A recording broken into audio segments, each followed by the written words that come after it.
And now, it's time for another Dice Tower review with Tom Vasel. One of my favorite games is Wits and Wagers, and today we're talking about the newest edition of that, Wits and Wagers Family. Now, I'll say straight off the board, this is not Wits and Wagers Family, this is Wits and Wagers Children, which of course some people may take family to be, but if you have a family and you have older teenagers, there is no way you should avoid getting Wits and Wagers. This game is great. This game is a much watered down addition for that, and I even have a few dislikes about it. Now, it's not to say it's a bad game, don't get me wrong. In fact, let's show you how it works so you can understand how the game plays. Alright, here's what the game comes with. A scoreboard, some meeples, boards, erasable markers, and a box of questions.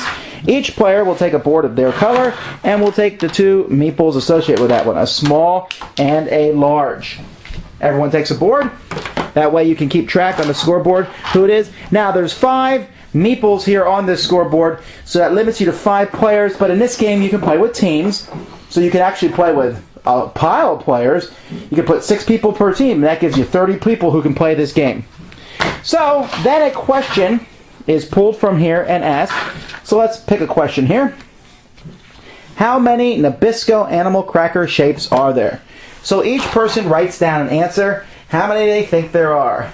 So everyone sits around and guesses how many they think there are. And then they put their answers in the middle, and you will put these in order from descending from the smallest to the largest. There already is a number 1 that's in the game, and what everyone's going to do here is they're trying to figure out which of these questions or which of these answers best answers the question without going over the amount. So everyone then takes their meeples and they put it on anyone they want. You can put it on your own.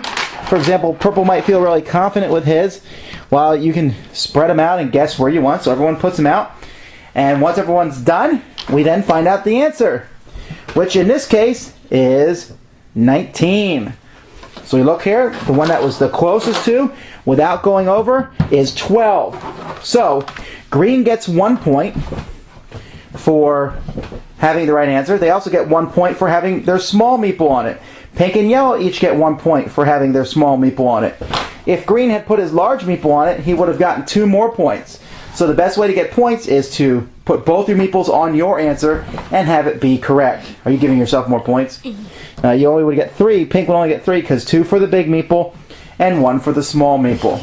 And that's basically the game. You keep doing that till somebody gets points all the way across. Once you get all the way across, you're the winner. Yay! Now let's tell you what we think about it. We'll start with Melody.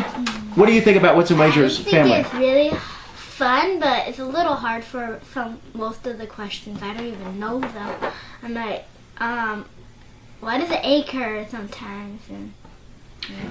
Now, see, this is the point of Wits and Wagers. If someone said that to me, and as she has said it to me, she doesn't know the answers to the questions. Well, of course, the point of Wits and Wagers is to not know the answers of the questions. And that's what everyone loves about it, because you might be close, but when they ask you what percentage of women in America work in an office building, no one really knows the answer to that. Or if I say, in what year was spandex invented? Maybe somebody knows, but the chance is very low.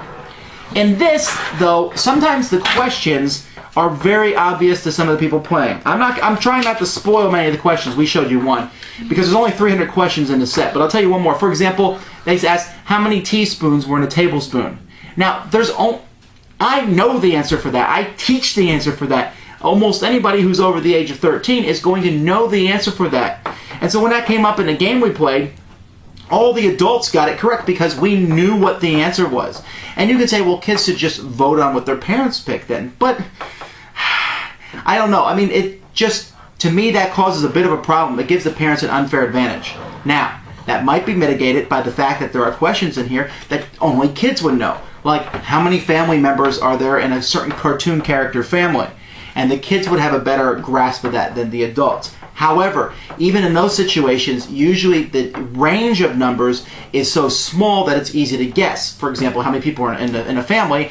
Well, likely it's 4, 5, 6, 7, that would be the extent of it probably, and the chance of it being 436 isn't high. And I don't like when questions have a short range because it kind of defeats the purpose of the game.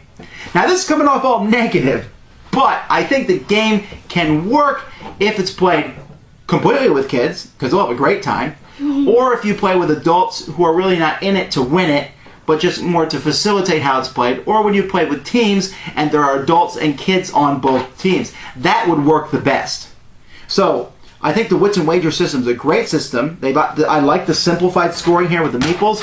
That's very easy for kids to grasp, easier than the betting chips on the things. The scoreboard is a nice touch. It has a good feel to it, but I don't want people to be confused by the name Wits and Wagers Family. This is Wits and Wagers for families with young children, and then even then I would try to quickly graduate them as possible up to the upper Wits and Wagers. Or, if worse comes to worse, simply pull the questions from regular Wits and Wagers and use the scoring system from this game. That, I think, would be a good combination. Thanks for joining us today. For more written, audio, and video reviews, as well as the #1 board game podcast, check out the website at www.thedicetower.com. Until then, this is Eric Summerer, and you've been watching The Dice Tower.